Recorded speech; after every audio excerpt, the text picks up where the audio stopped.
Jornal Regional. Entrevista.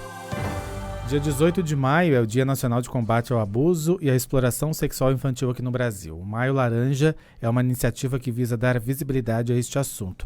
A cada hora, 3 crianças são abusadas no Brasil. Cerca de 51% têm entre 1 e 5 anos de idade.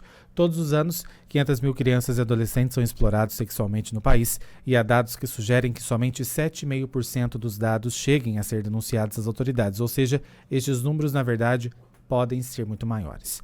Para discutir e orientar quanto a este assunto que vem preocupando a cada dia a sociedade e também as autoridades, eu recebo nos estúdios do Jornal Regional profissionais que lidam com essa situação e promovem neste mês ações especiais de conscientização. Está conosco aqui Manuela Figueira, conselheira tutelar de Aparecida. Manuela, bom dia. Bom dia a todos os ouvintes da rádio, bom dia a todos. Eliana Carvalho, conselheira tutelar de Guaratinguetá. Eliana, bom dia, seja bem-vinda. Bom dia a todos que nos ouvem. Agradeço pela oportunidade. Começo conversando com a Manuela aqui sobre a Aparecida. Manuela, como que são os casos de abuso aqui na cidade? O que vem sendo feito, né? Como vem sendo feito esse trabalho do Conselho Tutelar, que envolve parcerias com prefeitura, órgãos de segurança também, né? Infelizmente, a gente tem um índice muito grande de incidentes do estupro de vulnerável em Aparecida, né? Decorrentes não só desse ano, mas do ano passado, dos anos anteriores. A gente tem um trabalho junto com a equipe jurídica, né, com a Polícia Civil e o Ministério Público. E essas crianças e adolescentes que são vítimas de violência sexual, eles têm um acompanhamento da rede de proteção, que envolve saúde, educação e assistência. E também dentro da assistência a escuta especializada, né, que é realizada no CREAS aqui na cidade. E depois disso dá um andamento ao inquérito, né, e a continuidade, os acompanhamentos dos adolescentes e crianças da nossa cidade.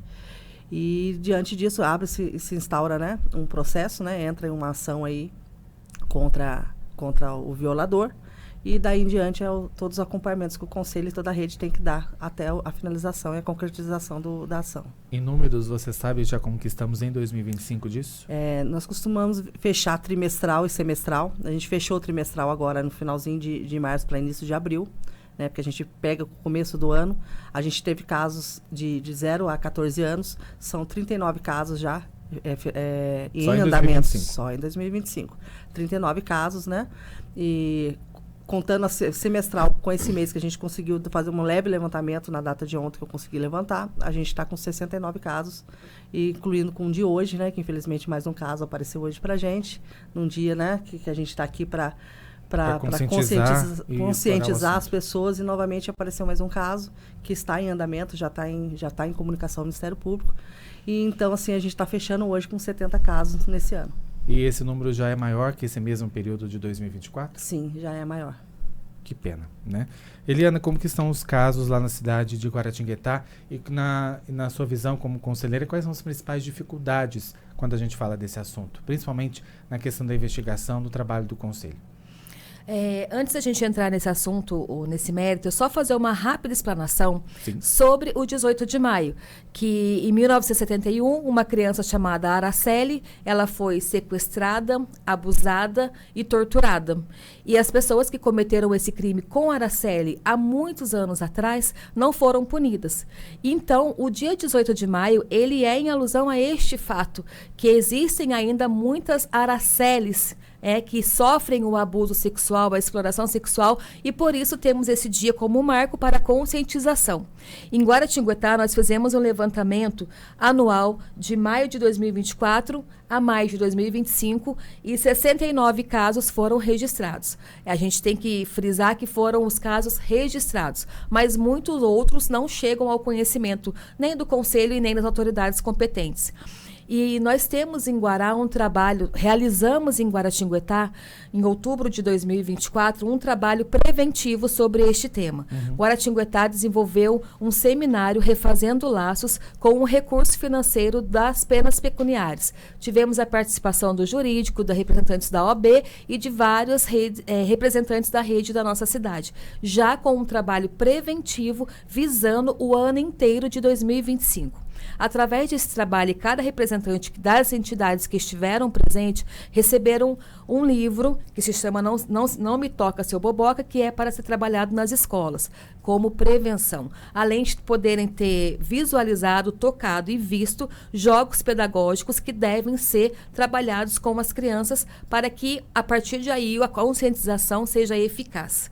Então, Guaratinguetá, ela teve a preocupação de fazer um trabalho preventivo para que, a partir de então, já se tenha um trabalho eficaz. Nós não podemos ficar apenas em teorias e temos que colocar em prática, levar para as escolas, para as entidades, que a criança precisa aprender a identificar um suposto abuso, um toque que não a deixe segura, a incomode. Então, Guaratinguetá teve essa preocupação de fazer um trabalho preventivo com um seminário em 2024, para em 2025 estar colocando em prática tudo que foi aprendido.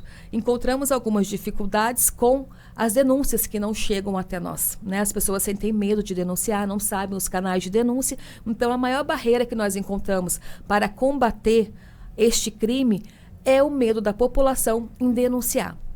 Temos aí uma parceria também com o Ministério Público, com o CREAS, que faz o atendimento dessas vítimas, mas ainda precisamos avançar um pouco mais na conscientização, num trabalho eficaz e, quem sabe, a erradicação desse problema. Com certeza, né? E o Conselho lá tem feito parcerias, você citou aí esse seminário que aconteceu no passado.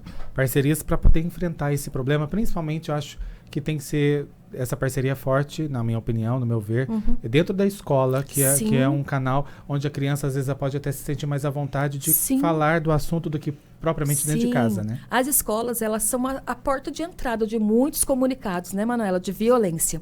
Então, nesse seminário, nós tivemos a presença da saúde, da educação, que acho que poderia ter sido um pouco mais eficaz, faltaram alguns representantes, mas tivemos. E tivemos o cuidado, Mário, de entregar para cada representante da unidade escolar esta obra, para que trabalhe de fato com as crianças. E é assim que nós queremos, que seja eficaz.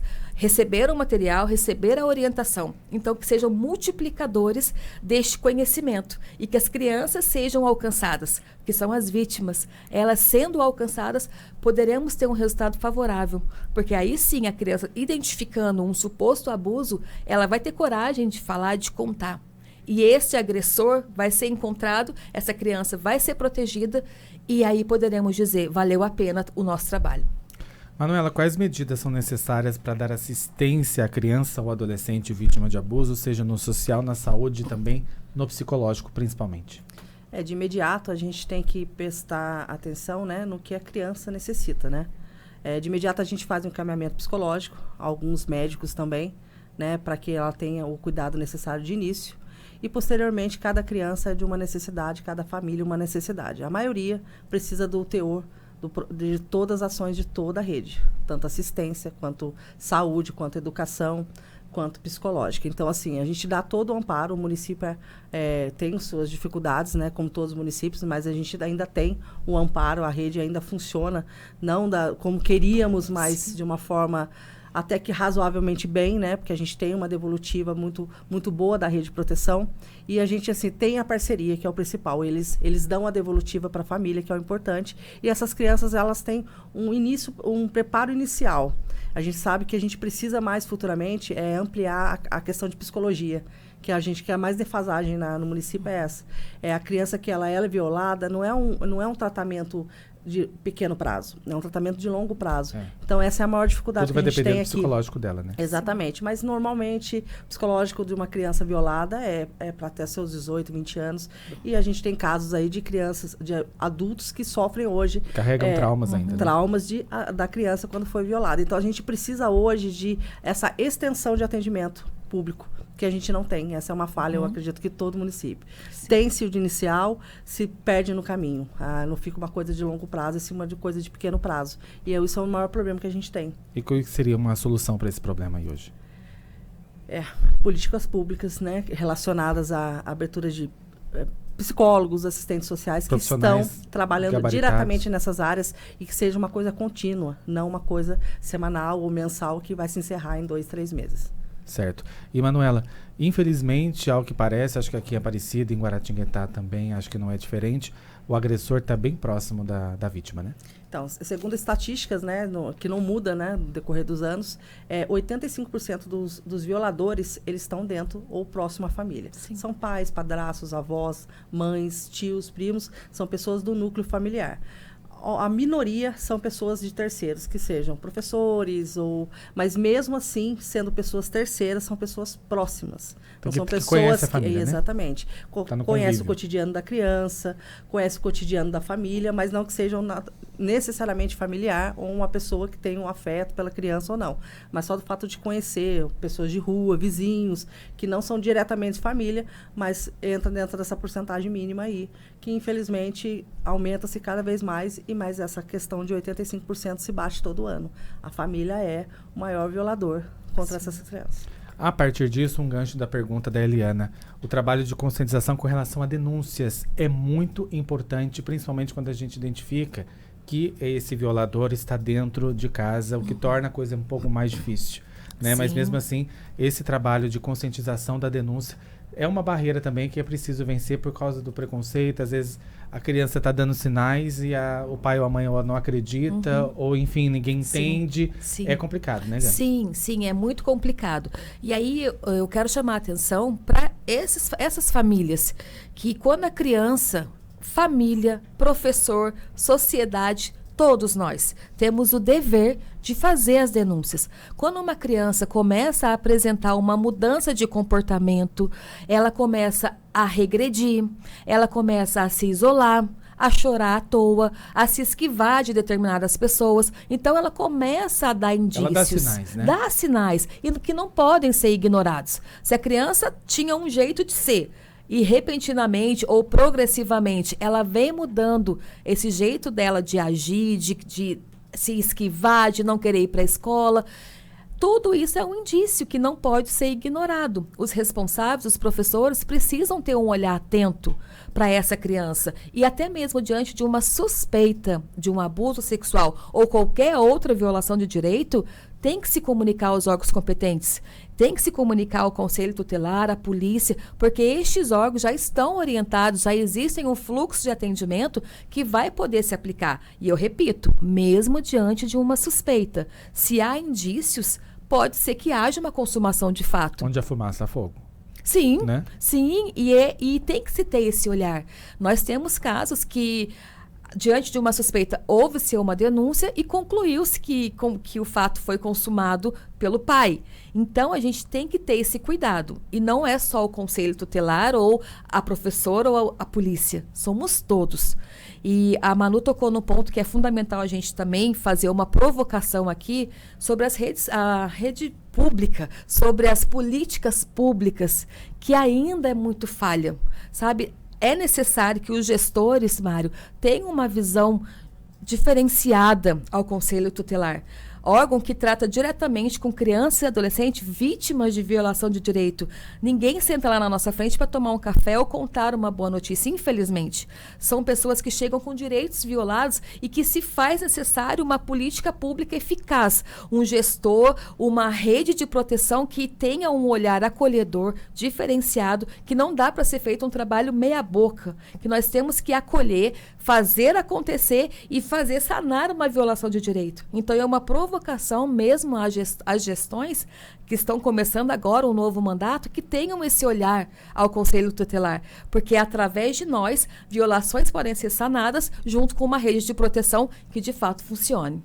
E para finalizar a nossa conversa, dentro da escola também, os profissionais precisam estar atentos para esses sinais, né, Manuela? Você acha que hoje os professores estão preparados para isso? Já tem registros da criança ter denunciado na própria escola que sofreu abuso e o professor talvez conseguiu identificar isso e trouxe e foi resolucionada essa questão? Infelizmente não estão preparados, né? Tanto só os professores, mas com toda a rede, né? Não é só o professor, não. Toda a rede. Falta ainda uma capacitação, uma preparação para a abordagem desse tema. A gente tem problemas na escola que a gente fica sabendo depois de denúncias que a situação ocorreu, às vezes, um fato ou uma fala dentro da escola, mas os professores não, por algum motivo, não repassaram ou fizeram a denúncia. Por medo, a gente não entende o porquê, cada um com a sua justificativa. Precisa sim, é uma tecla que a gente sempre bate com a educação, com a assistência, dessa reformulação, passa um tempo dessa na escola, capacitação desses professores, diretores, coordenadores, até a tia da cantina, exatamente, né? inspetores Porque de aluno. qualquer um pode ser um ouvinte de uma criança quando está em situação de risco. Então, assim, a gente precisa, a gente dá isso é 10 anos já que a gente está aqui, 10 anos que a gente pede essas capacitações, a gente sabe que cada época uma distorção, não pode, mas precisa, porque eles não estão capacitados para entender e como agir diante de uma denúncia ou uma revelação espontânea de uma criança. Existe, sim, alguns professores que já fizeram denúncia, mas, assim, já fez uma denúncia violando também alguns direitos, porque até para você receber uma revelação espontânea, você tem que saber receber e saber exportar a revelação. Então, assim, precisa da capacitação. Todos, não é só professores, toda a rede, eu digo a rede saúde, ECF, postinho, enfermeiro, médicos, os médicos também, eles violam, às vezes a gente está em atendimento, como tem violação, não digo violação de fato, mas violação psicológica, de ir lá e falar novamente, revitimizar a criança, de falar do assunto que não é para ser falado ali. Porque quando a gente leva para a saúde, é para tratar a saúde, não é para tratar o psicológico. Então, a gente vê médicos que revitimiza, enfermeiros que não sabem abordar, e professores a mesma coisa. Então, a gente precisa de capacitação da rede em si e da população também, de entender qual que é a função deles. De não só porque é suspeita, não vou me intrometer. A suspeita já caracteriza uma investigação para a polícia para poder averiguar. Uma suspeita pode salvar uma criança, né, Helena? Com certeza, com certeza. Então tá certo. Muito obrigado, meninas, pela participação de vocês. Acho que a gente encerra essa conversa batendo na tecla da denúncia. Em Guaratinguetá, qual o telefone do Conselho Tutelar? Sim, o telefone é o 3133-2791. Nós estamos localizados na rua Doutor Castro Santos, número 105, ali no centro, funcionando todos os dias, das 8 às 17 horas. E o Conselho só funciona mediante denúncia, né? Sim. Se a denúncia não chega até nós, não temos como atuar. Em Aparecida, Manuela? É na rua Santo Afonso, 93, aqui no centro de Aparecida. E estamos no horário comercial. O nosso telefone, infelizmente, não está funcionando. A gente tem o telefone da polícia ou da GCM que possa entrar em contato, e a gente tem o de plantão, que é o celular. Cada um tem o seu e que recebe as informações. Você pode deixar o seu pra gente? Posso, sim. 012-9190-6416. E eu queria deixar uma paz aí também, que essa semana se inicia, junto com a educação, ações dentro da escola, né? Isso, dentro da escola, onde vai fazer a prevenção às crianças e adolescentes do município de Aparecida. A educação, junto com a parceria com o Conselho Tutelar, a gente vai fornecer, né, e fazer palestras durante a semana toda, até o final do mês, preventivos, e um teatro, né, para as crianças, para trabalhar e saber como se identificar numa violação de direito nesse caso. Em Guaratinguetá também tem evento em especial? Sim, né? Hoje nós tivemos um evento no Parque Ecológico, né, voltado a esse tema, e também o Conselho Tutelar estará presente nas escolas, fazendo contações de história, abordando esse tema. Tá certo, 11 horas e 43 minutos. Obrigado mais uma vez pela participação de vocês.